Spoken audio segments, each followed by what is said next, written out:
आज मैं ले रहा हूं मन की एक अद्भुत शक्ति को और उसका प्रयोग हमें भिन्न भिन्न क्षेत्रों में करना है और वो है पावर ऑफ सबकॉन्शियस माइंड, अवचेतन मन की शक्ति।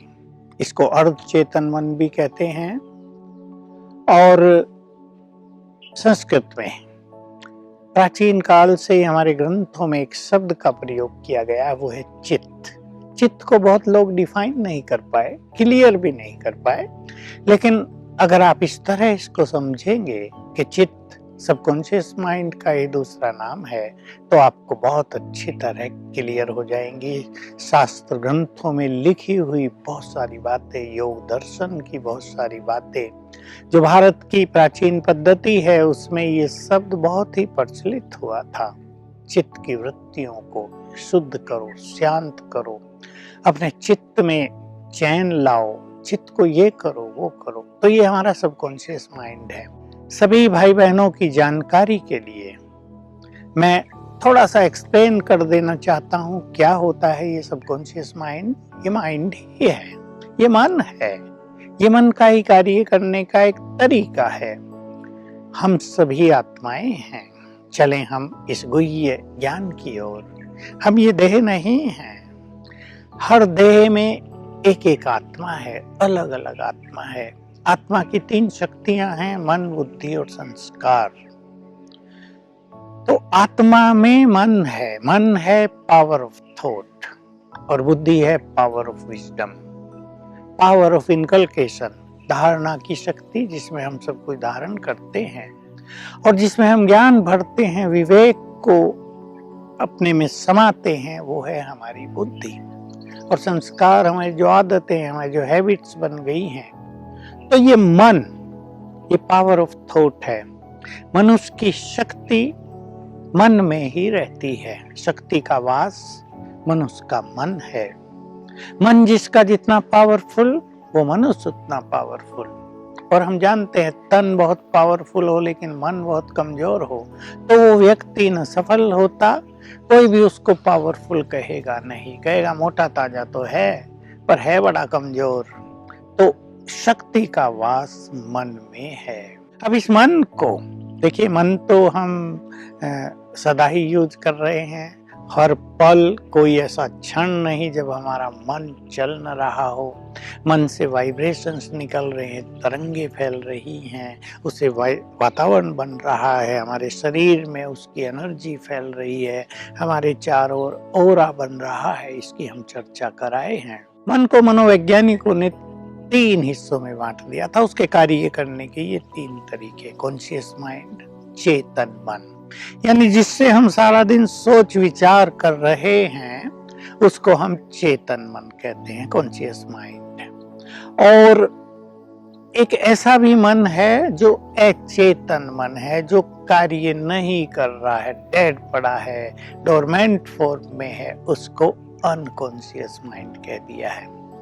अचेतन मन जो चेतन नहीं है, एक्टिव नहीं है। और तीसरा जिसका बड़ा महत्व है, सबकॉन्शियस माइंड, अर्धचेतन मन, जो आधा काम कर रहा है, आधा जैसे सोया हुआ है। अवचेतन मन, चित्त, सबकॉन्शियस माइंड, इसको हम कहते हैं। अब इसमें हम निरंतर सोच रहे हैं, लेकिन एक समय ऐसा आता है जब हमारा सोचना बंद होने लगता है। वो आप देखते हैं जब हम रात को सोने जाते हैं, हम कहते हैं हमें तो नींद आ रही है, मुझे सोने दो। तो बच्चे आप बहुत कहते हैं, आप देखेंगे बच्चों की मनोस्थिति, तो उस टाइम उनका मन बिल्कुल शांत हो रहा होता है। यह है कॉन्शियस माइंड, चेतन मन शांत हो रहा है, उनका सोच विचार शांत हो गया है। तो सबकॉन्शियस माइंड जग गया है, चित्त जग गया है। अंतर्मन भी इसे कहते हैं, अंतर्मन जग गया है, वो अवेकिन्ड है, वो जागृत हो गया है, वो एक्टिव हो गया है। अब जब मनुष्य सोया हुआ है तो उसका ये अर्धचेतन मन, ये अंतर्मन जगा रहता है। इंपॉर्टेंट बात है, आप सभी से ध्यान में रखेंगे। हम इसके बहुत सारे प्रयोग जो हमने किए हैं, कराए हैं, आपके समक्ष रखेंगे। सवेरे जब हम उठते हैं तो भी आप देखते हैं मन शांत होता है, हम कुछ सोचना भी चाहें तो सोच चलता नहीं है, तब भी हमारा ये सबकॉन्शियस माइंड एक्टिव रहता है, जगा रहता है और 10 मिनट तक ये सबकॉन्शियस माइंड काम करता है। जब हमारा मन चलना शुरू हो जाता है, देखो आजकल स्थिति थोड़ी विपरीत हो सकती है। कई लोग उठते ही अखबार पढ़ते हैं, टीवी देखते हैं, नेट पे देखते हैं, व्हाट्सएप पे क्या आ रहा है, तो उनका मन आधे मिनट में ही चलने लगता है। ये उनके लिए बहुत खतरनाक स्थिति होती है। इसकी चर्चा, इसके क्या रहस्य हैं, वो हम आपके समक्ष प्रस्तुत करेंगे। तो सवेरे उठने पर और सोने से पहले हमारा अंतर मन जगा रहता है। और तीसरी चीज, योगी जन, मेडिटेशन करने वाले राजयोगी इसको शांत कर लेते हैं। 1 2 3 थॉट्स पर मिनट कर देते हैं। इसको अल्फा स्टेज भी कहते हैं। इसमें हमारा अंतर मन पुनः जागृत हो जाता है। तो राजयोगी जो बीज रूप स्थिति का अभ्यास करते हैं, जो निर्संकल्प स्थिति का अभ्यास करते हैं, उस समय में ये अंतर मन, ये सबकॉन्शियस माइंड पूरी तरह जगा रहता है, एक्टिव रहता है।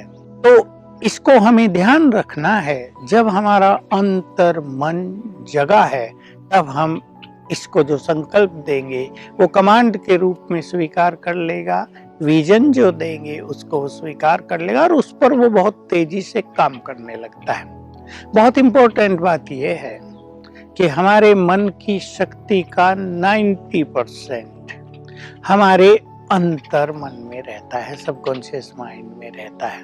अब अगर किसी के पास 10% शक्ति है, उसकी बैटरी 10 डिग्री 10% पर पहुंच गई है, तो 9% सबकॉन्शियस माइंड में है, 1% वो अपने मन से यूज कर रहा है सारा दिन।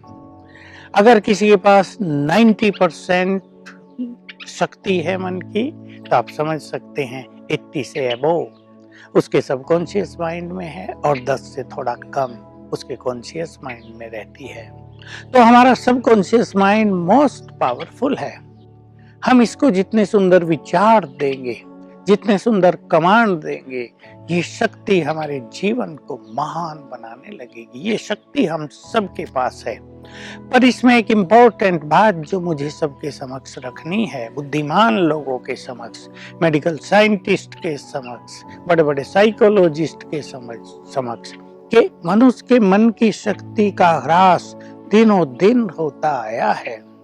एक समय था जब ये मन की शक्ति 100 डिग्री पर थी। मैं डिग्री शब्द यूज कर रहा हूँ। धीरे धीरे हमने मन की शक्तियों को यूज किया और ये डिग्री कम होती आई है। ये 90 पर आई, 80 पर आई, 70 पर आई, 60 पर आई और कलयुग में ये बहुतों की 10 डिग्री पर आ गई है।